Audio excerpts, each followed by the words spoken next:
जय बजरंगबली, आपकी सदा ही जय हो। हनुमान जी, आप सदैव अपना आशीर्वाद मेरे सर पर बनाए रखना। आपका नाम लेकर ही मैं अपना पानी पूरी का ठेला शुरू करता हूँ। आप मुझ पर अपनी कृपा यूं ही बनाए रखना।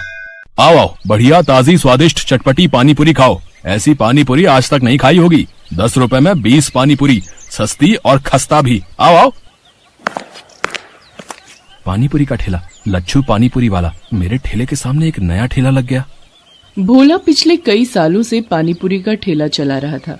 वो हनुमान जी का परम भक्त था और रोजाना हनुमान मंदिर में दर्शन करते हुए वो अपना ठेला लेकर काम पर जाता था। भोला ने अपने ठेले पर भी हनुमान जी की एक फोटो लगा रखी थी, जिस पर वो रोजाना पानीपुरी शुरू करने से पहले हनुमान जी को पानीपुरी का भोग लगाता था। भोला को ऐसा करते देख सामने नया ठेला लगाने वाला लच्छू जोर जोर से हंसने लगता है। ऐसा तो भाई पहली बार देखा है, हैं? हनुमान जी पानी पूरी खाते हैं। कैसे बेवकूफ लोग हैं जो भगवान को पानी पूरी खिलाते हैं। देखो भैया, तुम यहाँ नए आए हो, इसीलिए अपनी हद में रहो। मेरा मजाक उड़ाने की कोई जरूरत नहीं है। अपने काम से काम रखो। मैं तुम्हें कुछ नहीं कह रहा। इसका मतलब ये नहीं कि तुम मुझे कुछ भी बोलते जाओगे। ऐसा है, अब यहाँ मैं आ गया हूँ। अब मेरा पानी पूरी का ठेला ज्यादा चलने वाला है। तुझे तो मैं कुछ ही दिन में यहाँ से तेरे हनुमान जी के साथ गायब कर दूंगा, समझा? लच्छू बदमाश टाइप का आदमी था।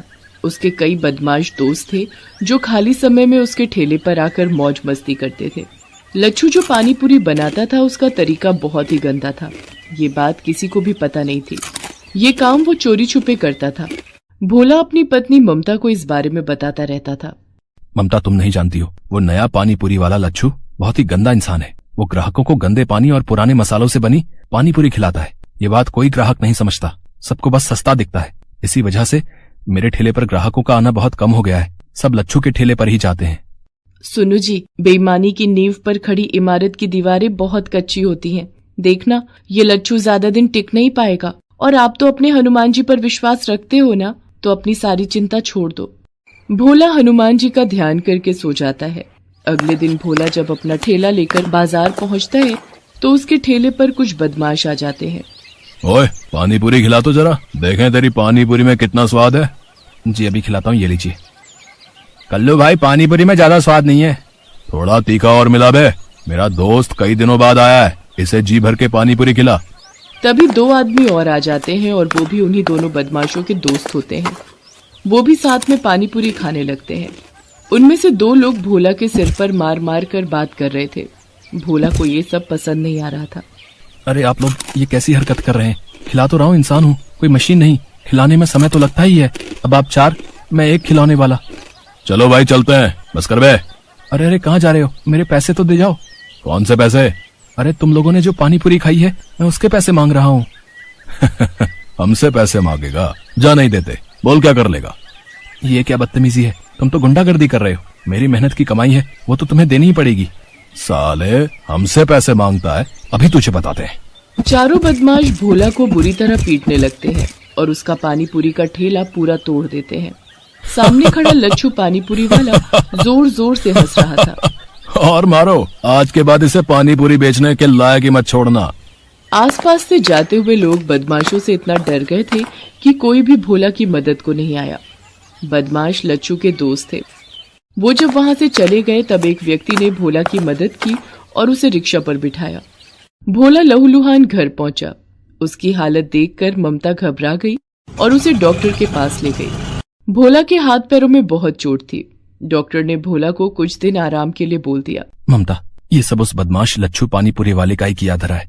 हे बजरंगबली, ऐसे पापियों को सजा क्यों नहीं मिलती? अब मैं काम पर कैसे जाऊंगा?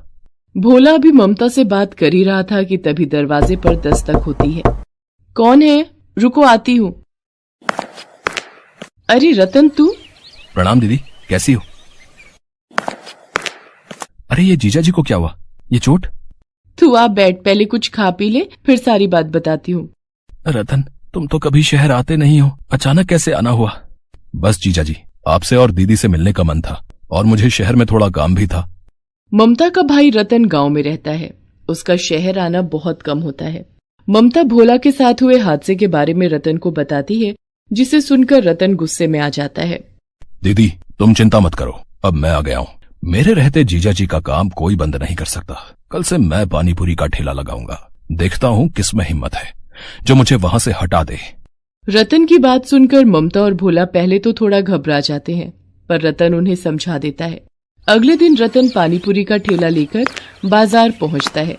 लच्छू पानीपुरी वाला भोला की जगह रतन को ठेला लगाते देख हैरान रह जाता है। ओहो, तुम कौन हो भाई, जिसमें इतनी हिम्मत आ गई जो मेरे सामने पानीपुरी का ठेला लगा लिया? मेरा नाम रतन है और भोला मेरे जीजा जी हैं। अब से मैं उनकी जगह यहाँ पानीपुरी का ठेला लगाऊंगा। भोला के तो हाथ पैर तुड़वाकर मैंने यहाँ से हटवा दिया, अब तेरा भी यही हाल करवाऊं क्या? है हिम्मत तो मेरे ठेले को हाथ लगा कर दिखा।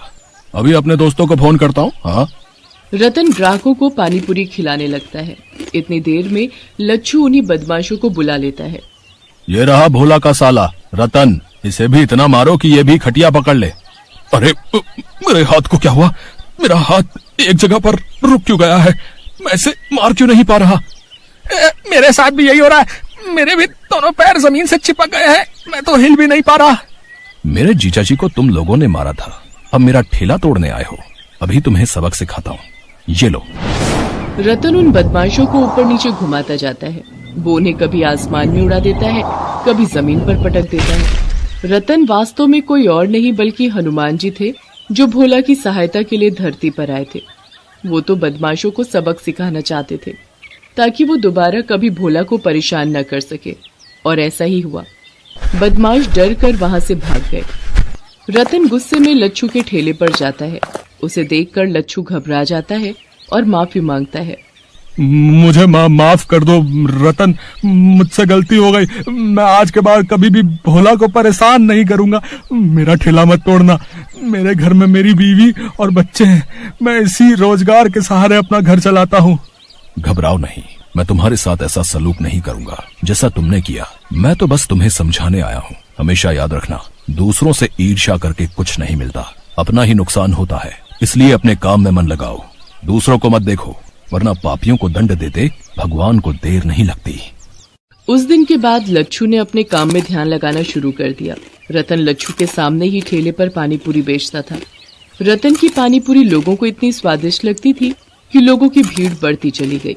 रतन कुछ महीनों तक वहीं रुका। रतन ने काफी पैसे जोड़ लिए थे। वो पैसे उसने भोला के हाथ में दिए। जीजा जी, ये पानीपुरी की कमाई के रुपए हैं। अब आप इन रुपयों से अपनी एक दुकान और मकान खरीद सकते हो। मैं कल सुबह ही गांव वापस चला जाऊंगा। आपकी तबीयत में भी अब सुधार है और मेरा काम भी यहाँ पूरा हो चुका है। रतन, तुमने सचमुच मेरी बहुत मदद की है, मानो हनुमान जी ने तुम्हें मेरी सहायता के लिए भेज दिया हो। भोला की बातों को सुनकर रतन मुस्कुरा देता है। इतनी देर में ममता को एक फोन आता है। हेलो दीदी, कैसी हो? पता चला जीजा जी का एक्सीडेंट हो गया था। मैं कल सुबह माँ के साथ उन्हें देखने आ रहा हूँ। ठीक है, मैंने सोचा मैं तुम्हें बता दूं। अगर फोन पर रतन है तो सुनो जी, ये कौन है? ममता को घबराता देख हनुमान जी अपने असली रूप में आ जाते हैं। उन्हें सामने खड़ा देख भोला और ममता दोनों की आंखों में आंसू आ जाते हैं। प्रभु, आप मेरी मदद को आए, आपकी महिमा अपरंपार है प्रभु। भोला, तुम्हें तो पता ही है, जब भी कोई भक्त सच्चे हृदय से मेरी पूजा और उपासना करता है, मैं उसकी मदद के लिए अवश्य आता हूँ। तुम मेरे सच्चे भक्त हो, हमेशा ऐसे ही ईमानदारी और मेहनत से काम करते रहना। मेरा आशीर्वाद सदैव तुम्हारे साथ है। इतना कहकर हनुमान जी अंतर ध्यान हो गए। भोला ने उन रुपयों से एक दुकान और एक मकान खरीद लिया और अपनी पत्नी ममता के साथ खुशी खुशी जीवन बिताने लगा।